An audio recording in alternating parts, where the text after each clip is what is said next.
Yang pernah gue tahu tuh kayak investment gorengan dalam artian beli ini aja nih bakal naik gitu, ternyata ya duit lu yang diambil tuh. Karena kita cuma berpegangan sama ajakan orang, kita nggak tahu apa sih yang lagi kita invest ini. Kan gue sempat bahas kayak kalau dalam berinvestasi itu kan kita juga harus ada trust. Nah kita aja tuh nggak ada trust sama yang kita invest.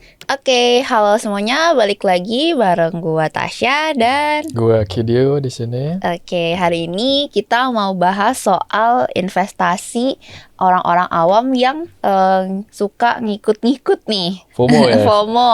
Ah, Nah, kan kalau yang gue lihat nih sekarang ini banyak banget ya influencer yang lumayan laut gitu untuk nyuarain kayak invest gitu lah ya. Terus banyak juga yang mungkin sharing kayak oh ini bagus nih invest ini lagi naik gitu. Terus menginfluen ya dia. menginfluence sesuai title-nya Namanya juga. influencer gitu. Nah, menurut lo sendiri tuh gimana tanggapan lo tentang orang-orang yang ikut-ikutan fenomena ikut-ikutan ini? Apakah karena si influencer ini cuan, dia profit, yang ikut ini bakal ikutan profit semua atau enggak? Menurut lo tuh gimana? Kalau menurut gue ya kalau misalnya let's say kita bahas tentang FOMO atau ikut-ikutan dalam konteksnya adalah trading gitu atau investasi itu, kalau dibilang ikut-ikutan apakah bakal cuan apa enggak, itu gue nggak bisa jamin 100% bakal beneran cuan ya. Let's say misalnya yaudah gue ngikut nih, ada si A nyaranin untuk investment di sini gitu, karena dia bakal cuan katanya. Ada probabilitas bakal cuan juga gitu kan, tapi ada probabilitas ya malah kita rugi di situ. Jadi kayak kita nggak bisa benar-benar tahu, apalagi kalau misalnya kita nggak bisa baca marketnya gitu. Jadi benar-benar kita buta, kita benar-benar kayak mengiyakan dia, yaudah beli ini, kita ikut beli ini gitu. Benar-benar kayak jatuhnya kita bukan lagi kayak investasi yang sesuai dengan kemampuan kita ya, lebih kayak berjudi atau bertarung sama keberuntungan gitu nggak sih? Lawan kita benar-benar untung atau rugi gitu. Iya, iya. Jadi kayaknya kalau misalnya dibilang bakal untung atau cuan apa nggak ada yang bisa jawab ya. Cuma mungkin bisa kita lihat siapa yang nge-influence-nya itu ya. Iya. Kalau emang Oke. terjamin sih mungkin ya nyoba Cuan dikit-dikit tipis-tipis nggak mungkin apa-apa ada ya. harusnya lah ya gitu. Ya sih, tapi kalau menurut lo sendiri nih, kenapa ya orang-orang ini tuh banyak banget kayak eh, keikut gitu, kayak mau ngikut. Mungkin kita bisa bilang influencer itu kan orang asing ya buat kita. Kenapa mereka sampai berani ikut-ikutan ucapan-ucapan influencer gitu yang kayak kita kan belum tahu nih valid atau enggak Keberhasilannya apa gitu. enggak. Kalau misalnya kenapa orang bisa mudah ikut sama apa yang mereka saranin si influencer ini, mungkin ya nggak salah sih mereka dipanggil influencer kan, pasti yang menginfluence gitu. Bisa jadi emang cara mereka untuk menyarankan atau menginformasikannya tuh cukup bagus ya, jadi kayak kita tertarik gitu, kita jadi percaya gitu. Dan mungkin dikasih kayak contoh-contoh, wah saya melakukan ini untung besar gini, ikutin aja gitu pasti untung gitu. Padahal kita nggak tahu kan emang, maksudnya kayaknya bukan nggak tahu, maksudnya dalam artian kayaknya kalau misalnya ada orang yang tahu caranya dapat uang banyak, kayaknya nggak bakal bagi-bagi nggak sih? Atau mungkin sebenarnya emang dia caranya kayak gitu biar ya udah Dapat engagement. engagement gitu. Lebih Iya, baik kan iya. kita ya belajar aja daripada buta gitu kan, buta dari marketnya gitu.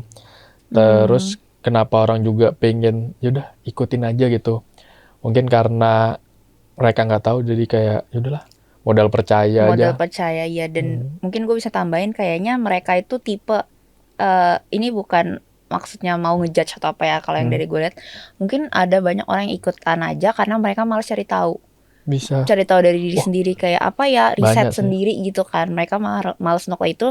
Oh, mereka lihat yang tadi lu bilang influencer ini mungkin menunjukkan kesuksesan mereka, langsung kayak wah dia sukses nih, kayak gue bisa deh ngikutin, coba apa aja sih yang ada di portofolio dia gitu. Nah, apalagi juga orang-orang yang modal percaya aja, karena kalau dia bisa cepet kaya, gue juga pengen cepet kaya gitu. Jadi kayak yaudah gue ikutin aja apa yang dia lakuin gitu. Padahal sebenarnya kan nggak mesti bisa 1:1 kayak gitu ya, nggak bisa sama gitu. Jadi kayak ya sangat tidak disarankan ya, apalagi kitanya juga nggak bisa baca market tuh bener-bener kayak Gambling banget ya gambling banget sih, jatuhnya, sebenarnya kacau banget kayak sih itu. kurang lebih kayak gambling ya. Hmm. Ya sih begitu. Tapi menurut lo apa sih faktor psikologis seseorang tuh mau kayak berani untuk ikut-ikut tuh akhirnya? Berani untuk ikut-ikut. Secara psikologis tuh apa sih yang akhirnya kayak udahlah gue ikutan gitu. Ikutan, let's say misalnya case-nya Ikutan, adalah trading atau iya ikutan investment gitu ya. beli saham ini gitu ngeliat dia kayak gini. Biasanya sih orang-orang yang kayak gitu emang umumnya sih ya, yang dari pernah gue baca atau pernah gue tahu tuh karena kehimpit ekonomi, dan mereka tuh kayak ada hasrat pengen cepet keluar dari himpitan ekonominya itu. Wah, ada trading nih ternyata bisa cuan gitu.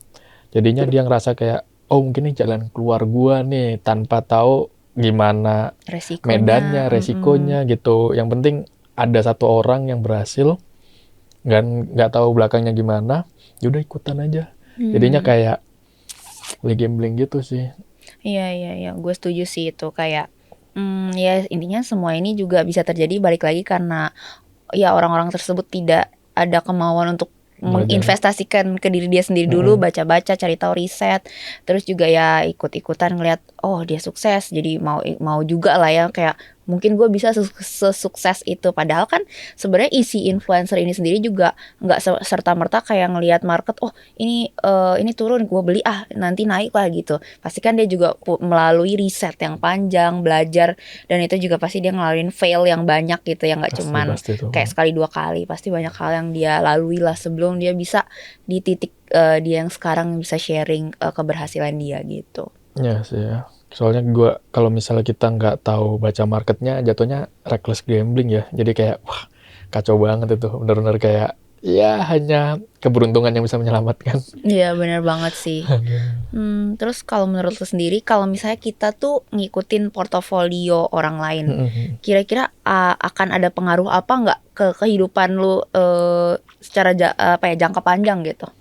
Perihal tentang kalau keputusan kita ngambil long term gitu ya, kalau misalnya kita FOMO jangka panjang tuh sebenarnya menurut gue sendiri nih ya, itu nggak begitu kelihatan, tapi secara tidak langsung itu bakal kelihatan banget ketika lo mau melakukan trading itu sendiri sih ya. Jadi dalam artian ketika lo ngikut kan berarti kan lo nunggu sinyal nih atau signal dari si pembawa berita ini, si influencer ini gitu. si nabinya ini bakal bilang, wah waktunya sekarang jual, waktunya sekarang beli. Di titik dimana lu selalu ikutan, bakal ada behavior dari lu tuh bakal bergerak karena ya udah karena setiap ada sinyal aja. Ketika nggak ada sinyal, lu nggak ngelakuin itu. Jadi misalnya nih, ada orang bilang, influencer bilang, waktunya jual sekarang gitu. Akhirnya lu jual sekarang. Badan bisa aja kalau misalnya lu bisa baca market, ternyata nih belum di titik tertinggi untuk melakukan penjualan.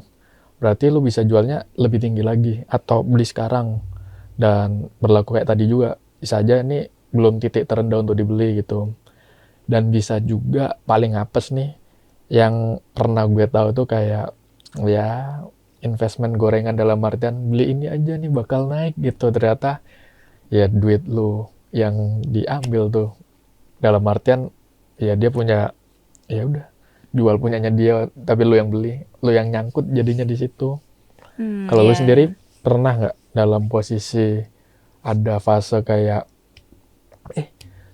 beli ini lagi ada, ini lagi bagus gitu, temen lu pernah nyaranin lu gitu, secara nggak langsung dia juga nge-influence lu untuk beli gitu nggak sih?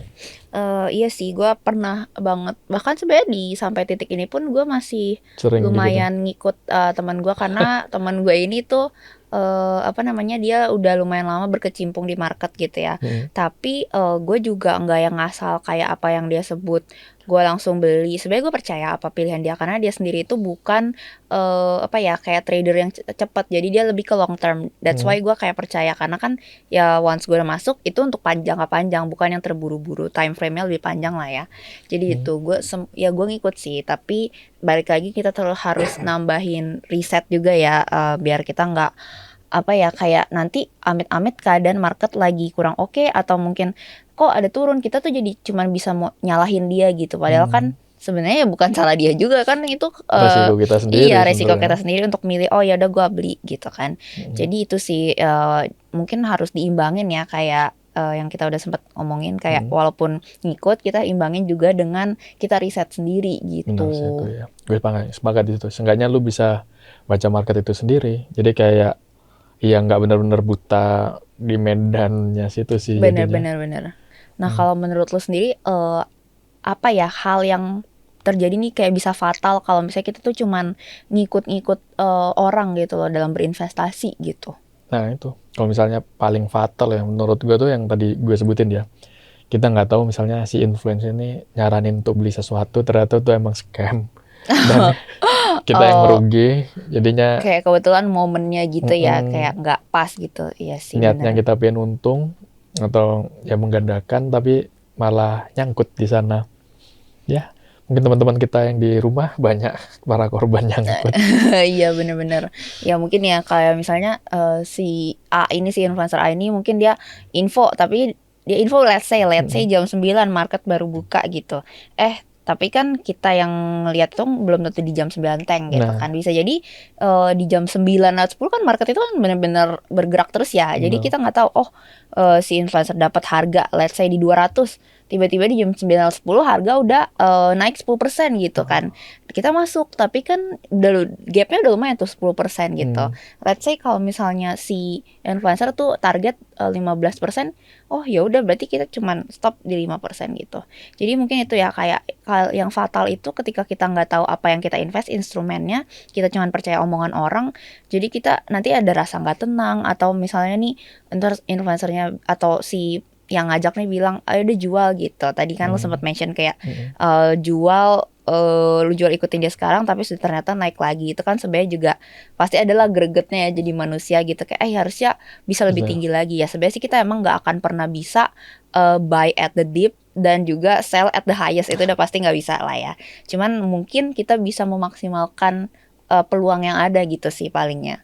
Ya itu sih kalau menurut gue fatal ya kalau kita ikut-ikutan, jadinya kita juga nggak tau lah time yang bagus untuk entry, exit, itu kita jadi kayak menerka-nerka sendiri. Terus abis itu mungkin karena kita ikut-ikutan lagi, rasa ketenangan di dalam diri kita sendiri itu tuh nggak ada sih menurut gua, karena kita cuma berpegangan sama ajakan orang, kita nggak tahu apa sih yang lagi kita invest ini. Kan gue sempat bahas kayak kalau dalam berinvestasi itu kan kita juga harus ada trust. Nah kita aja tuh nggak ada trust sama yang kita invest, kita cuma trust sama omongan si influencer ini gitu. Nah makanya ketika lagi nggak stabil kita bakal kayak wah bener-bener gak tenang, dan itu amat sangat akan mengganggu kita sih secara psikologis gitu ya. Menurut gue sih ya, gimana kalau misalnya uh, perilaku kayak ikut-ikutan investment ke influencer nih, let's say kita ngikutinnya 6 bulan gimana? Menurut lu bakal gimana tuh? Misalnya nih, ada si A nyoba untuk investment ikut-ikutan dari si influencer selama 6 bulan tuh. Kan lumayan tuh sekitar 2 kuartal lah ya. Itu Oke. gimana tuh hasilnya menurut lo? Nah, menurut gue sih yang paling penting kalau kita dalam mempelajari sesuatu itu harus konsisten ya. Hmm. Kalau cuman kayak dalam 6 bulan dia cuman belajar ya sebulan sekali, dalam sebulan cuman belajar sehari, ya itu berarti kan cuma 6 hari itu belajar, nggak akan ngaruh sih. Maksudnya lu mau ikut-ikutan sampai 15 tahun pun nggak akan ada impactnya gitu kan ke dalam proses dia berinvestasi. Terus mungkin selain konsisten ya benar-benar harus risetnya tuh jelas gitu, detail, secara mendetail menurut gue. Kalau emang mungkin kan saham itu luas banget ya, berbagai bidang tuh ada, nggak cuman FCMG, ada juga kayak sesimpel baterai listrik itu kan juga ada perusahaan-perusahaan yang udah IPO gitu. Nah mungkin lu bisa fokus dulu ke beberapa sektor gitu. Kalau misalnya lu mau fokus ke barang baku dulu, ya udah lu fokus, lu list down apa aja sih saham-saham yang ada di dalam sektor barang baku gitu, kayak minyak, gas, batu bara gitu lu list. Terus lu pelajari dulu, mungkin itu ya kita bisa pecah-pecah dulu. Terus habis itu selain kita fokus dalam konsisten, terus habis itu kita juga fokus belajar. Mungkin lebih kayak kita juga perhatiin kali ya pola yang dilakuin sama influencer yang kita contohin itu. Kayak sebenarnya cara dia invest itu gimana sih, pola-polanya tuh apa sih, kita harus bisa tuh perhatiin lah gitu gerakannya, karena lumayan, karena dari situ kita juga bisa ikut memetik yang bagus gitu lah, memetik yang cocok sama prinsip kita, prinsip investasi kita. Terus jadi ya berpengaruh banget sih menurut gue untuk cara kita berinvestasi dalam jangka panjang gitu. Berarti kalau misalnya gue tarik tuh dari misalnya kita nyoba kayak mengikuti apa yang diarahkan influencer, berarti bisa dibilang sebenarnya lebih penting ke mindsetnya ya. Betul banget. Jadi kalau misalnya dari mindset kita itu emang udah cukup bagus, itu sebenarnya untuk ikutan apa yang dilakukan influencer mungkin sebagai ini aja kali ya, pembanding aja kali ya. Iya, Nggak jadi harus jadi nggak patokan utama patokan. gitu kan ya, seolah-olah influencer itu adalah Tuhan, karena kan nggak bisa gitu ya. Kayak ya yang sering diomongin sama investor-investor, apa ya, do your own risk ya kalau nggak salah Benar. gitu. Jadi ya gitulah, kita dalam investasi benar-benar harus apa ya, kayak berpegang teguh sama prinsip sendiri sih. Kita harus bisa percaya, trust sama apa yang kita invest, dan juga ya kita harus tahu apa sih instrumen yang lagi kita invest itu gitu. Berarti kalau dari lu sendiri gimana sih mindset yang paling utama nih? Mindset utama, bisa kita bilang mungkin mindset yang penting, mindset yang seperti apa nih? Mindset dalam berinvestasi ya. Kalau gue sendiri sih gue nggak mau apa ya, kayak terlalu tenggelam dalam sedalam-dalamnya gitu, kok dalamnya banyak banget ya. Pokoknya kayak gue nggak mau terlalu all in lah gitu ke dalam suatu hal yang gue invest gitu. Pasti gue harus atur manajemen resiko, mungkin bisa dibilang ya. Jadi ketika apa yang gue investasiin ini nggak sesuai sama harapan atau ekspektasi gue, ya gue nggak akan terlalu kecewa, atau gue nggak akan terlalu terpengaruh secara psikologis gitu. Gue bakal ya tetap tenang gitu. Kayak ya ketika sahamnya mungkin naik atau apapun yang gue invest itu naik, oke, gue seneng, euforia tuh pasti ada. Terus tapi ketika itu turun juga kesedihan itu pasti ada. Tapi intinya semuanya itu nggak apa ya, masih ada dalam batas wajar. Jadi nggak sesuatu yang berlebihan kan nggak bagus. Jadi gue juga nggak mau yang terlalu, kalau naik happy banget itu kayaknya too much ya. Terus atau kayak pas turun sedih banget, itu kan juga nggak boleh ya. Karena gue percaya sih sama apa yang gue invest. Gue yakin ada kalanya dia naik, ada kalanya dia turun. Jadi lebih kayak ya harus percaya banget sih sama apa yang kita pegang gitu, intinya sih kepercayaannya. Dan banyak-banyak apa ya, cari berita, memperkaya pengetahuan kita gitu, biar kita makin ngerti lah cara celah-celahnya gitu dalam investasi. Kalau menurut gue sendiri sih ya kayak mindset yang penting juga gue tambahin ya, dalam artian tuh kayak rasa kepemilikan kita sih. Jadi kalau misalnya kita ikut-ikutan orang tuh kadang kita ngerasa ya bukan milik kita sih. Jadi kayak kita minim ngambil keputusannya tuh untuk kayak karena ikut orang ya udah pasti berhasil aja. Padahal sebenarnya kalau misalnya rasa kepemilikan kita tuh lebih bagus, itu kan kita bakal belajar lebih jauh, cara baca market lebih baik. Jadi kita kayak lebih bisa menyayang aset kita nggak sih gitu. Nah, kalau lu sendiri gimana tuh, Nas? Kalau misalnya mindset yang baik tuh kayak gitu tuh. Jadi kayak rasa kepemilikan yang bagus. Terus kayak tadi lu bilang tuh juga harus bisa wisely dan gak boleh sedih kelamaan, seneng juga gak boleh banyakan. Ya, menurut gue pokoknya sense of ownership berarti ya, itu tuh penting banget sih dalam kita, nggak cuman berinvestasi sih ya, menurut gue dalam kehidupan kita sehari-hari itu juga penting banget sih. Karena ketika kita punya perasaan itu, sesimpel gini deh, kita kerja di kantor gitu.